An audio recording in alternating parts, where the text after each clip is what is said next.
Hello, my name is Teresita Blanco de Artsy sister, and today we're reading Saturnastra Loki. This is chapter 5, part 1. He heard a shriek of laughter and the sound of numerous tiny bare feet running against the wet cobblestone. Giving a sigh of relief, Loki gingerly rummaged through the corpses, leaving them bare for whoever was unfortunate enough to find their mangled remains. He pondered on taking ahead for further examination. However, remembering his genuine lack of magic, he decided to let those bodies be. Thanks to his silly dilly-dallies, Loki ended up being late to the rendezvous spot, and he found the sisters arguing about Red, and Ingrid felt that Red was completely useless and had no business being there, while Lida found his presence quite agreeable, and at least he knew how to make polite conversation unlike a certain troll princess. Loki put an end to the argument by saying, "We need Red because he's a magic user, and you cannot have a balanced party without somebody who does a bit of magic." Alida looked at Red, who shook his head in negation, illustrating his bewilderment in the face of Loki's irrational argument. Aside from theater magic, Red was pretty useless in battle. As a theater mage, Red gave the illusion of being an all-powerful magic user, without the firepower to back it up.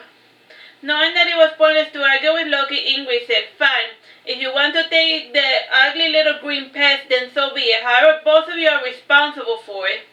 Red nodded in response, narrowing his eyes and entering the carriage first, and Ingrid entered second, followed by her sister.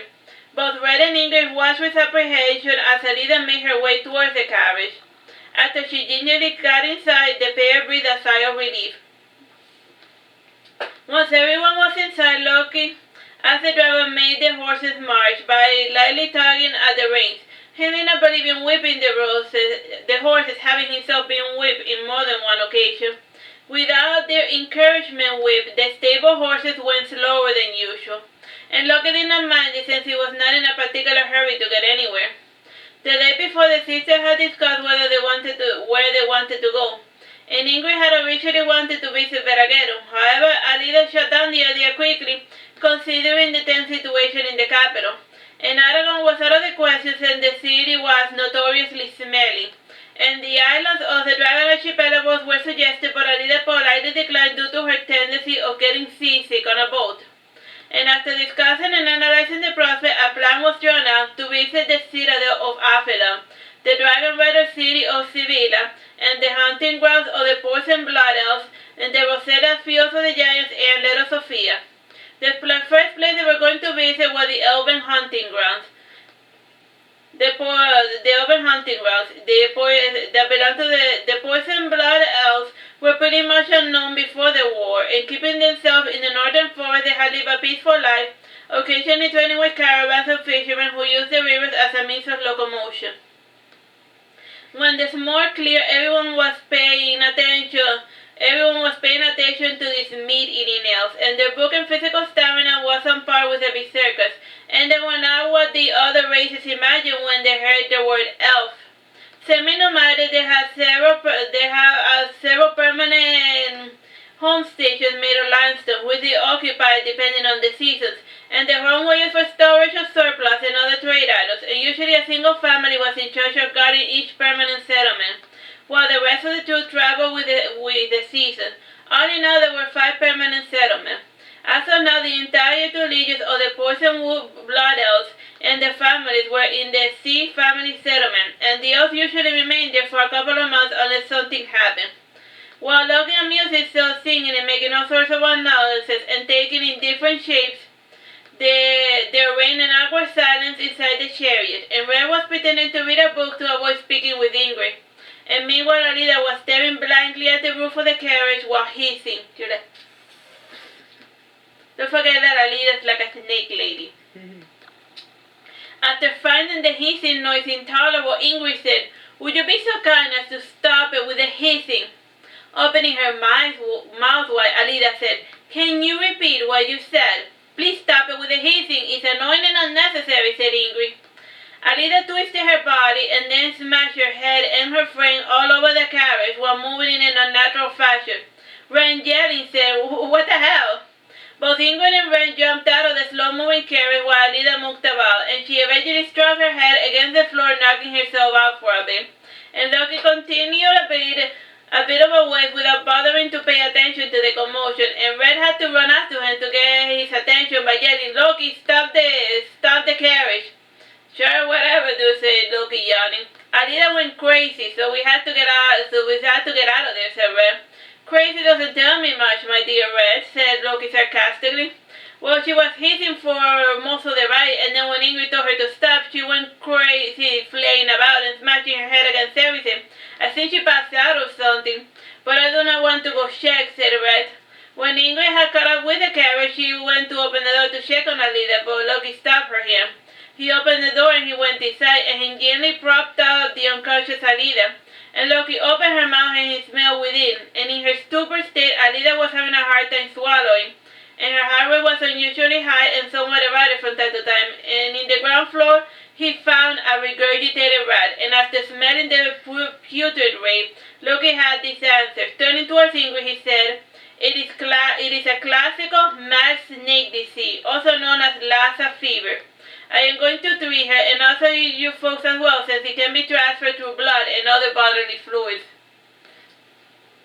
Time, bro? 8 minutes. Loki then contracted his hair and as his clothing and changed to that of a plague doctor, and he gingerly placed Alida outside wrapped in a sterile white cloth with a sign that read, "Do not touch." And he then proceeded to clean the entire inside of the carriage with an accelerated hydrogen peroxide surface disinfectant. And he left the interior to aerate for 5 minutes while he washed Alida for a good measure before placing her inside a different sterile cloth. When he was done, he made Ingrid and Red fork over their attires, and the two were forced to endure Loki's hygienic treatment. And once he deemed them clean enough, they were forced to get clothing from the trunk of the carriage. And while changing clothing, Red commented, "I do not see what the big deal is about this disease, mad fever or whatever. It's rare for Loki to take things generally seriously, so perhaps there is cause for concern," said Ingrid, worried. When this problem were addressed, the carriage was able to continue on its way, and close to those Loki stopped the carriage at a nearby inn. Alida was still feeling ill, even though the virus had been removed, and her body was not caught up to speed, and thus it was giving her a mild fever. And this type of fever had to be treated the old-fashioned way, and to treat her fever, Loki had his own unorthodox method. In using a neatly folded towel and an upside-down cool glass of water, Loki attempted to catch the excess of heat generated by the body, thus lowering the temperature of Alida from feverish to normal. And Ingrid did not bother to eat, but she spent her time by her sister's bedside. And Red, on the other hand, went down to the bar to chat with the locals in search of any relevant information. And after eating a small dinner, Ingrid returned to her sister. And pouting, she said to Loki, "Maybe this is a sign. Perhaps this is not a good time to travel." "There's no such thing as a good time to travel, my dear Ingrid," retorted Loki. "Safety is nothing but an illusion, and at any rate, something bad may happen, and staying at home will not make you immune to the crippling hand of death." "Sheesh, are you morbid tonight?" retorted Ingrid, cringing. "I'm just being realistic," said Loki, smiling. "Just because that is the truth you must face, it doesn't mean that you should stop having fun." "What do you suggest I do, mister? I have an answer to everything," asked Ingrid. "Go down to the bar and get drunk or something. Just sitting there staring at her is not going to speed up Alida's recovery," suggested Loki. "If you were at least praying, that would be something, but just staring is getting a bit old, don't you think?" "Fine. If my presence annoys you, I should be on my way," said Ingrid, leaving the bedroom. Ingrid went downstairs towards the bar, and she could not see Rent anywhere. And there was just one other maiden drinking, and the petite maiden was chugging gallons and gallons of ale. And since the only empty seat that remained was beside her, Ingrid grudgingly joined her, and the drunken maiden with listless eyes stared at Ingrid, and then she burped. Laughing, she said, "Hi, Miss Ingrid." Recognizing the voice, Ingrid said, "It would not have killed you to alter your voice." "Meh, the drugs tend to last longer than the voice altering sing spell, and I never quite understood why both things could not last the same amount of time," said Red sadly. Like the Goblin guy was in a different form in the bar. "Mother says voice alteration is not an illusion spell, rather a modification that you must perform on yourself. As such, it does not fall under the illusion category," explained Ingrid. "Aren't you well versed in the whole magic scene?" commented Red. "I am a troll princess after all," said Ingrid proudly. One has nothing to do with the other. You can even be a goblin and still know more about magic than any common noble, retorted Red. Noticing curious glances, Red changed the subject by saying, "How's the snake lady?" "She's still sleeping, last I checked," answered Ingrid.